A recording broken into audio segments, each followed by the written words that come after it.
पी पानी पी।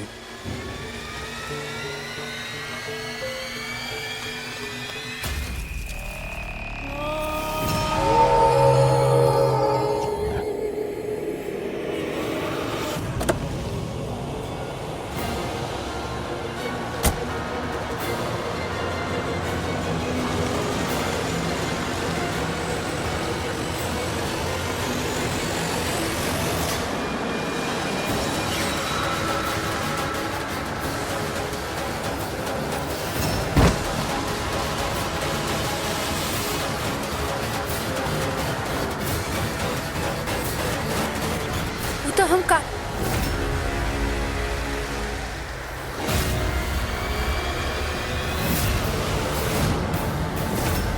काकी वो कहाँ चल गई और देव जी भी ना दिखाई देता है। कहीं गुंडा वापस काकी के। हे भगवान, इतना मुश्किल से हम ढूंढ के लेने रही काकी की। सब हमार गलती बा, हमरा उनका के ना छोड़े के चाहत रहे। सब राउर कारण भइल बा। फेरा लेनी है ना हमरा साथ, सब पति के वचन देनी है ना, फिर काहे रवा हमरा पे कबो विश्वास ना करेनी। रवा इतना गुस्सा काहे करेनी? खुद सोची, कल ही हमार बात भइल रहे ना। और सुबह हम पूजा के काम में लग गई नहीं, और सुबह काकी किडने भाग गई। तो कब बात करती हम देव जी से? बोली कब बात करती? अब वो हमरा के देख के हमारे पीछे पीछे आ गए तो एकरा में भी का हमार गलती बा। अभी राउर गुस्सा शांत करे के चक्कर में हमार काकी से ध्यान भटक गई और वो अब गायब हो गई। अब कैसे ढूंढी हम उनका के? कहाँ जाके ढूंढी, कैसे ढूंढी कार्तिक जी? वैष्णवी शांत हो जा। तू रोहत कहे बाड़ू, शांत हो जा। हम प्रॉमिस कर माई तो हैं काकी के हम ढूंढ के लिए आई। ओके, तू एक तरफ देखा, हम वहां देखता नहीं।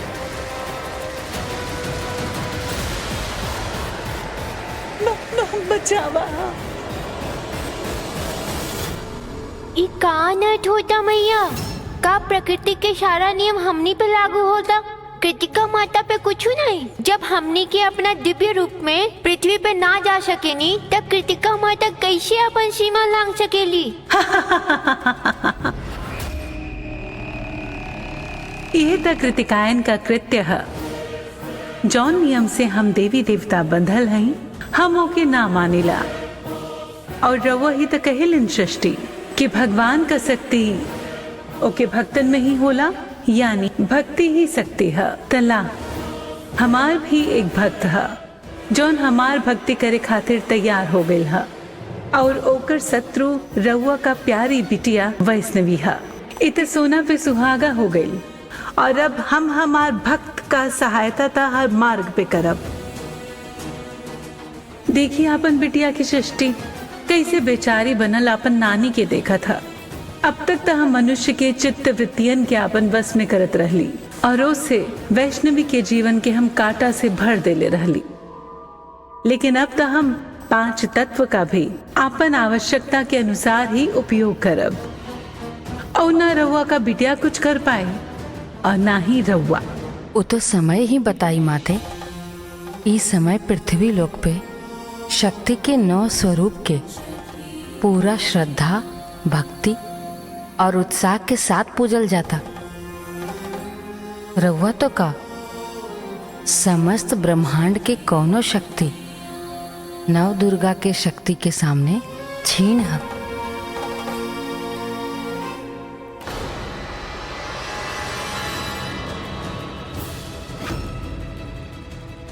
देव जी, काकी कहाँ बाड़ी? देव जी, काकी तो रवा साथ रहे ना, कहाँ गईली काकी? हाँ, वो अपने साथी रहनी, लेकिन अचानक से हवा का झोंका आयल और हम गिरनी और बेहोश हो गई। और जैसे ही उठनी तो न काकी नजर रहनी न तो दोनों नजर आइला हमके। एगो काम कर जा, हम दोनों जानी मिलके उनको के ढूंढल जा। देव जी, कल रात से हम रवा से कुछ कहे के चाहत रहनी। रवा अपन निस्वार्थ भाव से हमार इतना मदद करनी, इतना सब कुछ कहनी हमार। ओकरा खातिर जितना थैंकू बोली उतना कम है। बाकी रहकर आगे के रास्ता हम और कार्तिक जी साथ में तय करे के चाहता नहीं। कार्तिक जी सब हमार खातिर करे के चाहता रहना, और हम उनका के ना कह सकेनी। यही खातिर माफ करब। ठीक बा वैष्णवी, जरूरत पड़ी तो बताइए।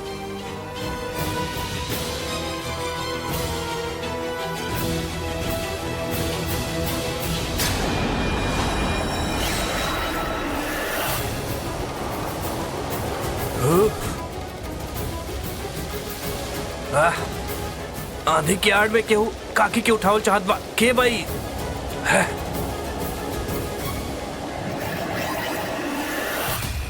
देवी, ई तो सही दिशा की ओर जाता। ऐसे तो ई वैष्णवी की नानी तक पहुंच जाई।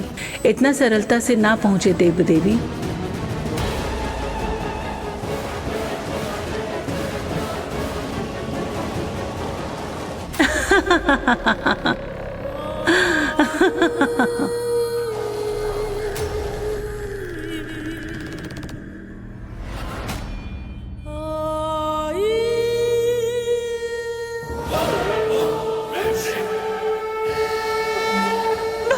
बचावा,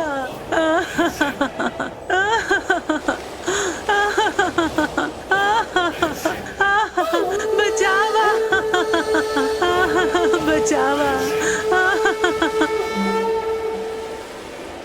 काकी, काकी, काकी रवा कहाँ बानी? काकी, काकी, बचावा। नहीं, नहीं, नहीं।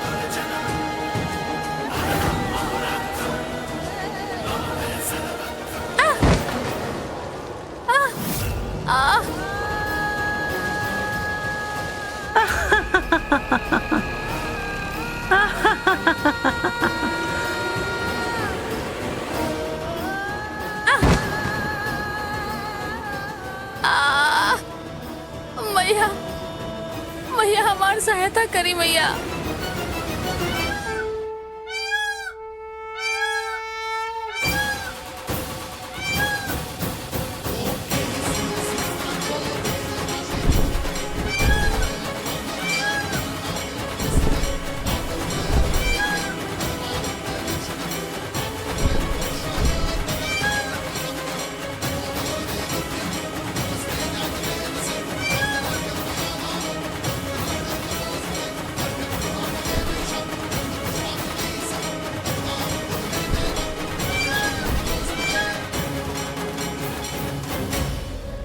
रउआ एक बार फिर हमार पुत्र के हमार विरुद्ध खड़ा कैनी है। रवा उनकर माँ के शक्ति पे संदेह कैनी हम आते।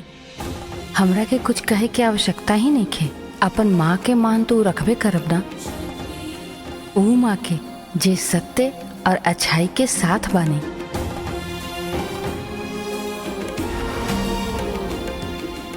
मैया, हम जाते हैं दीदी की सहायता करी।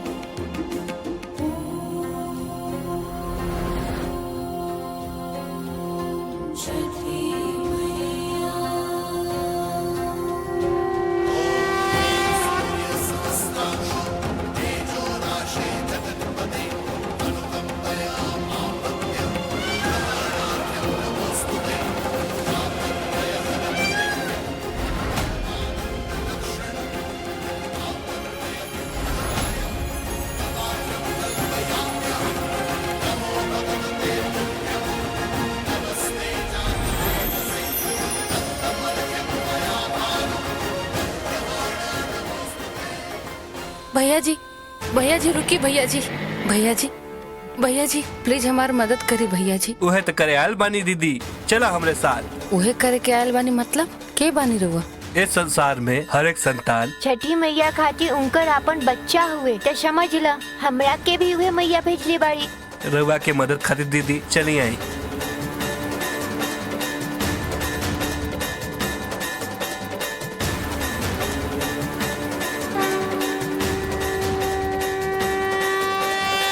जय छठी मैया।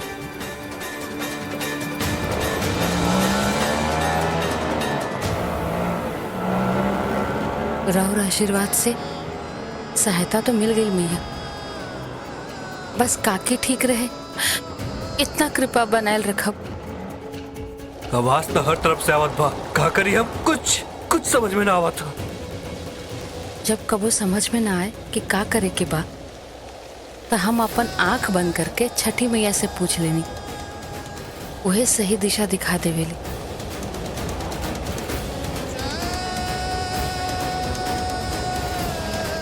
हे छठी मैया, हम राउर बेटा बाणी, हमके प्लीज काकी तक पहुंचे का रास्ता बताएं। प्लीज छठी मैया।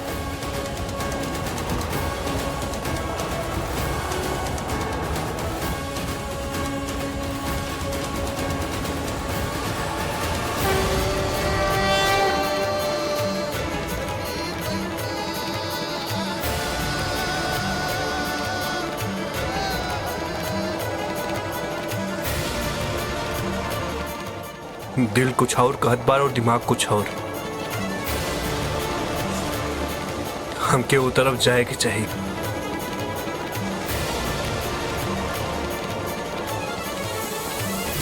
ई तो सही दिशा में जाता, पर कैसे? अवश्य सृष्टि का माया होई। का होता? बचावा, बचावा, बचावा। ये का होता देवी? रहुआ के होते हुए सृष्टि का शक्ति कार्तिक के यहाँ तक लेके आ गई। उतना अच्छा भय जन होकर आंख बंद है। यदि आंख खुल जात तो वो हाथ बढ़ाकर ओके पकड़ ले। सृष्टि के सहायता का एक सीमा है देवी, परंतु हमार छल का कौनो सीमा नहीं।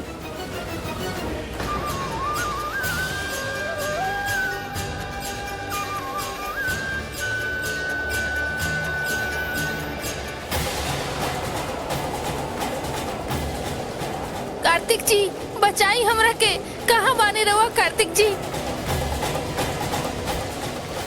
वैष्णवी,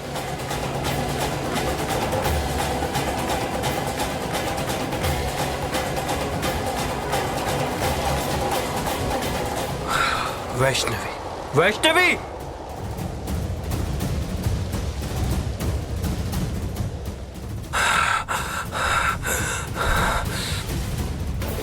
वैष्णवी यहाँ न बिया तो कहाँ बिया? एकर मतलब देव के साथ मिलके वो काके के ढूंढे निकल गई। देव का कार भी ना बा यहाँ पर।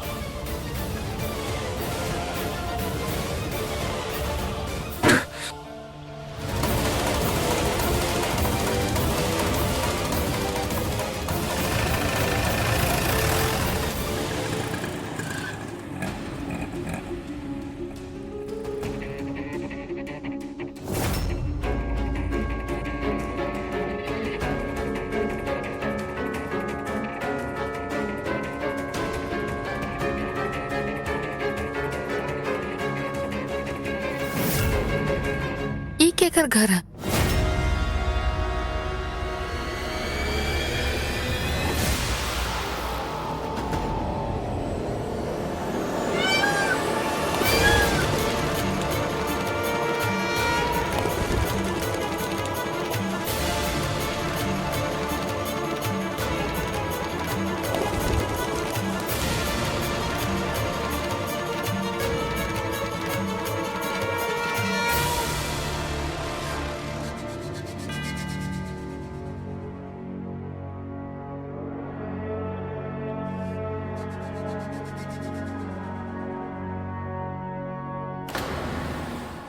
ए बार अगर कोनो गलती भइल ना तो एकर अंजाम सही नहीं हुई।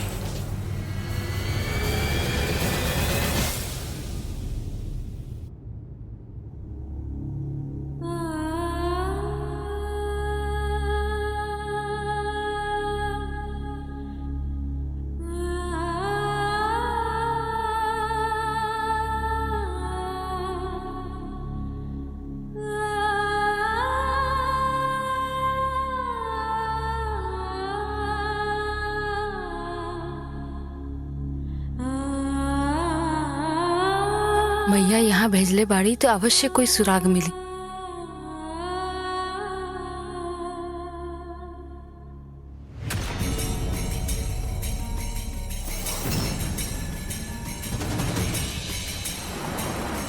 अरे जल्दी चलाओ ना, ऐसे पहले कहीं के और ना पहुंच जाओ जा।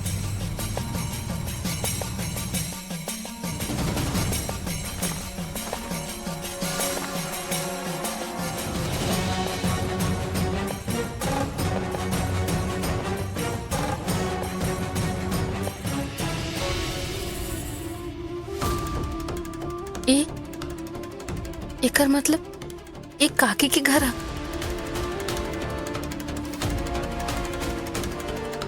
और ही इनकर बेटी कहीं कहीं ये हमार माई तो नहीं खे।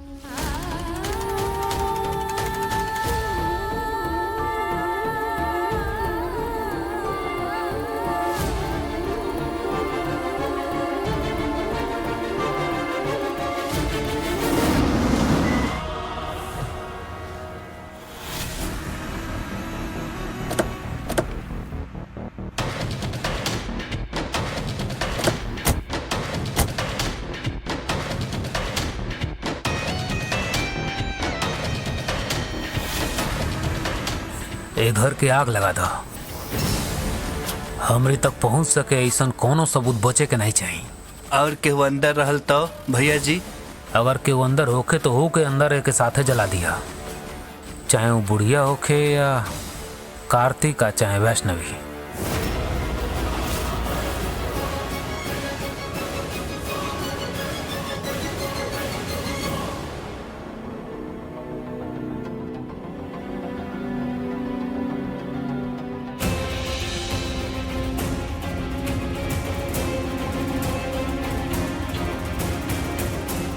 लागत तो नहीं खे कि यहाँ कुछ मिली। हम जाके काकी के ढूंढतानी। वैष्णवी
इनका तो हम पहले कबो न देखनी है।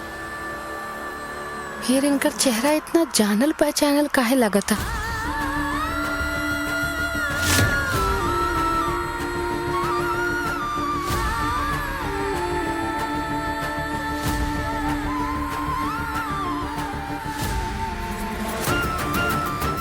इनका चेहरा तो एकदम हमार जैसन लगता। बाकी हम तो इनका नाम भी न जाने नहीं। आखिर का रिश्ता बा हमारे इनका साथ।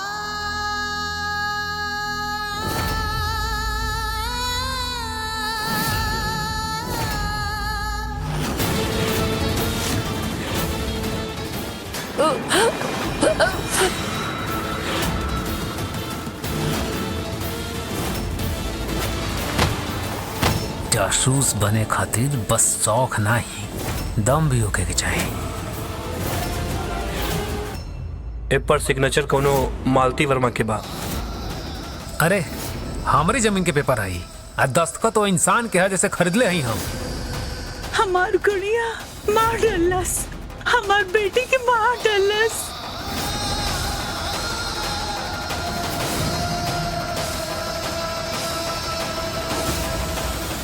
कहीं वो तो नहीं की जे हमार सपना में दिखेल।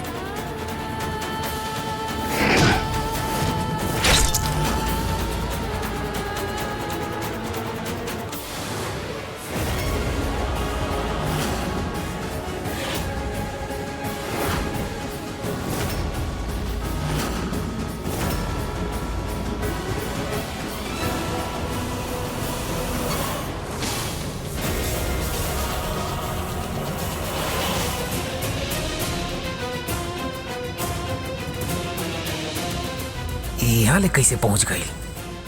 अब ते के ठिकाने लगावल और भी जरूरी हो गइल बा, और वो जल्दी से जल्दी।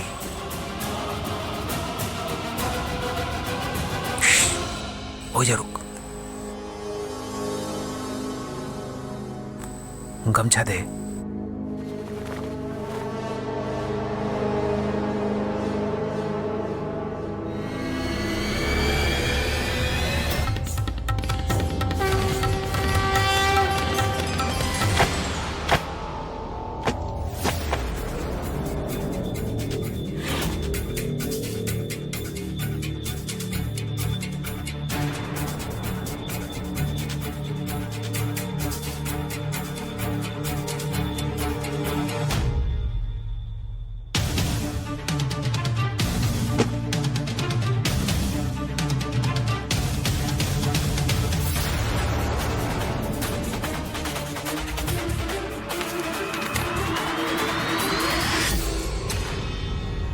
वर्मा ज्वेलर्स, मालिक मालती वर्मा। मतलब ई सुना रही।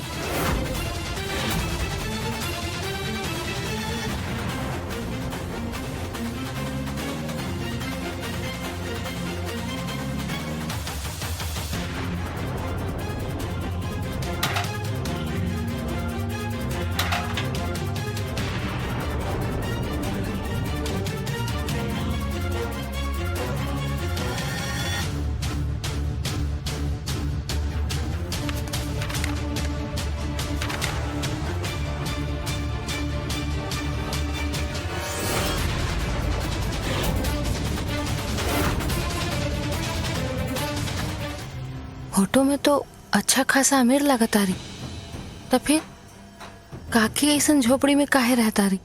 ऐसन का भागल कि उनकर हालत ऐसन हो गई?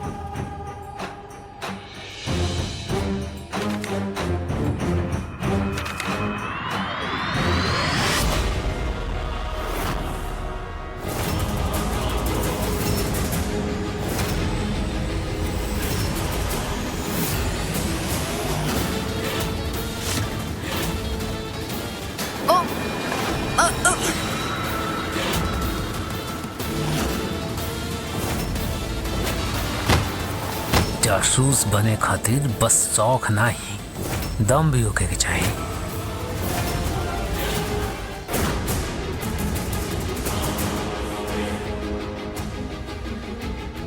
शायद ही चिट्ठी में कुछ मिल जाए।